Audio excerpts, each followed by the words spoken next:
Meningkatkan potensi sungai dengan cara menjaga kebersihan dan kesehatan sungai. Kriteria sungai sehat. 1. Memiliki sempadan. 2. Ada bebatuan di badan sungai. 3. Ada keterikatan hulu dengan hilir. 4. Bebas dari limbah, domestik dan B3. 5. Ada akses amfibi, ada keterikatan zona air dengan zona darat.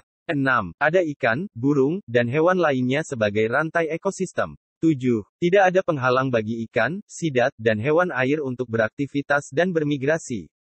8. Memiliki akses sosial ke sungai.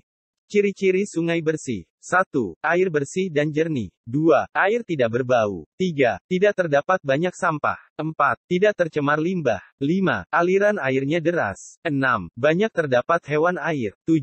Banyak tanaman air. 8. Tidak terdapat bangunan liar. 9. Ada penghijauan di sekitar sungai. 10. Dapat dijadikan sarana transportasi. Sebagai sumber air minum, air permukaan, sungai, danau, waduk, dan lain-lain, sebagai sumber air baku, pada saat ini masih menjadi pilihan instalasi pengolahan air minum PDAM. Walaupun dari segi kualitas air, merupakan yang terburuk dibandingkan dengan sumber air baku lainnya.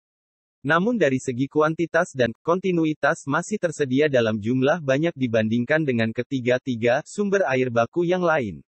Walaupun demikian, untuk menghasilkan air permukaan ini menjadi air minum, diperlukan instalasi pengolahan agar air dapat diminum sesuai dengan ketentuan yang berlaku. Persoalannya adalah kualitas air permukaan sekarang ini cenderung menurun, baik karena adanya limbah cair yang berupa limbah domestik maupun limbah industri, serta sampah.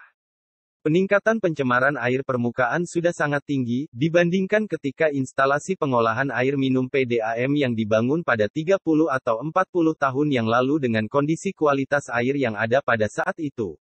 Untuk itu perlu lebih ditingkatkan sosialisasi agar masyarakat dan industri tidak membuang limbah cair maupun sampah ke air permukaan.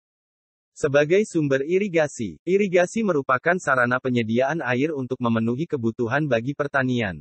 Sungai menjadi salah satu sumber irigasi yang sering digunakan oleh masyarakat petani untuk mengaliri berbagai macam tumbuhan. Pasalnya kekurangan aliran air dapat mempengaruhi hasil panen pertanian.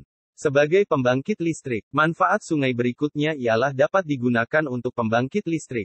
Air sungai dapat dimanfaatkan untuk memutar kincir air yang berguna untuk mengaktifkan generator pembangkit listrik. Sehingga hal ini dapat menghasilkan listrik untuk menyuplai kebutuhan sehari-hari manusia. Sudah kita ketahui bersama bahwa listrik kini telah menjadi salah satu kebutuhan penting yang diperlukan manusia dalam memenuhi kebutuhan sehari-hari, seperti sumber penerangan, sumber gerak hingga teknologi. Maka dari itu, sungai memiliki peranan penting untuk perkembangan serta kemajuan dunia. Jagalah kesehatan dan kebersihan sungai.